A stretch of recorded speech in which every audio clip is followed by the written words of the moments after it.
ABC জ্ঞান চেনেললৈ আপোনালোকক স্বাগতম জনাইছোঁ। মই আজি মানুহৰ পৰিপুষ্টিৰ সম্পৰ্কে আলোচনা কৰিম।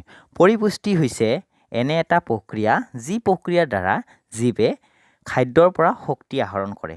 তো মানুহৰ পৰিপুষ্টিত পাচন নলীৰ ভূমিকা অতি গুৰুত্বপূৰ্ণ। পাচন নলীসমূহ হৈছে মুখগহ্বৰ, খাদ্যনলী, পাকস্থলী, তাৰপিছত আপোনাৰ ক্ষুদ্ৰান্ত, বৃহদান্ত আৰু পায়ুৰে গঠিত। মানুহ এজনে যেতিয়া খাদ্যবস্তু মুখত সোমায় তেতিয়া মুখত থকা দাঁতেৰে খাদ্যবস্তুখিনি ভাঙি গুৰি কৰি লয়। তাৰপিছত মুখত থকা লালটি এমাইলেজ নামৰ এনজাইমৰ দ্বাৰা খাদ্যবস্তুবিলাক ভাঙি সৰল চেনিলৈ ৰূপান্তৰ কৰে। তাৰপিছত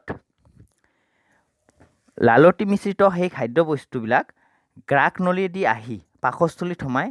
এতিয়া পাকস্থলীত আপোনাৰ হাইড্ৰক্লৰিক এচিড, তাৰপিছত পেপচিন আৰু শ্লেষ্মা জাতীয় পদাৰ্থ থাকে। হাইড্ৰক্লৰিক এচিডে কি কৰে? খাদ্যবস্তুবিলাক আম্লিক কৰে আৰু পেপচিনৰ কাৰ্য তীব্ৰ কৰে। আনহাতে শ্লেষ্মাই কি কৰে? পাকস্থলীৰ বেৰটো এচিডৰ আক্ৰমণৰ পৰা প্ৰতিৰোধ ক্ষমতা ৰক্ষা কৰে। এতিয়া পাকস্থলীত কেৱল প্ৰ'টিন জাতীয় খাদ্যবস্তুখিনিহে পাচিত হয়। এতিয়া পাচন নোহোৱা খাদ্যবস্তুখিনি পাকস্থলীৰ পৰা আপোনাৰ ক্ষুদ্ৰান্তত সোমায়। এতিয়া ক্ষুদ্ৰান্তৰ আপোনাৰ খাদ্যৰ শৰ্কৰা, প্ৰ'টিন, চৰ্বিসমূহৰ সম্পূৰ্ণৰূপে পাচন হয়। আপোনাৰ ক্ষুদ্ৰান্তত অগ্নাশয় ৰস থাকে, তাৰপিছত পিত্তৰস থাকে। অগ্নাশয় ৰসত কি থাকে? আপোনাৰ প্ৰ'টিন বিশ্লেষী এনজাইম থাকে। প্ৰ'টিন বিশ্লেষী এনজাইম ট্ৰিপচিন থাকে। আনহাতে চৰ্বি বিশ্লেষী কিছুমান এনজাইম যেনে লাইপেজ থাকে আৰু এই এনজাইমবিলাকে কি কৰে? ক্ষুদ্ৰান্তৰ বেৰত থকা সৰু সৰু গ্ৰন্থিবিলাকক আন্তৰিক নিঃসৰণ কৰাত সহায় কৰে। এতিয়া এই এনজাইমবিলাকে খাদ্যৰ প্ৰ'টিন অংশক সৰল এচিডলৈ আৰু শৰ্কৰাসমূহক গ্লুক'জলৈ, আনহাতে চৰ্বিসমূহক ফেটি এচিড আৰু গ্লিচাৰিনলৈ ৰূপান্তৰ কৰে।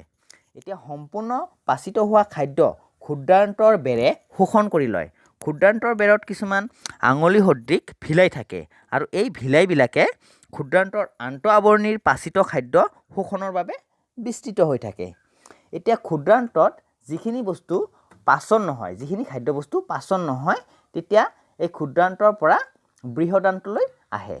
এতিয়া বৃহদান্তৰ বেৰে কি কৰে? খাদ্যৰ যিখিনি আপোনাৰ পানী মিক্স হৈ থাকে সেই পানীখিনি শোষণ কৰি লয় আৰু গোটা পদাৰ্থ হিচাপে আপোনাৰ পায়ুৰ দ্বাৰা বাহিৰলৈ ওলাই দিয়ে।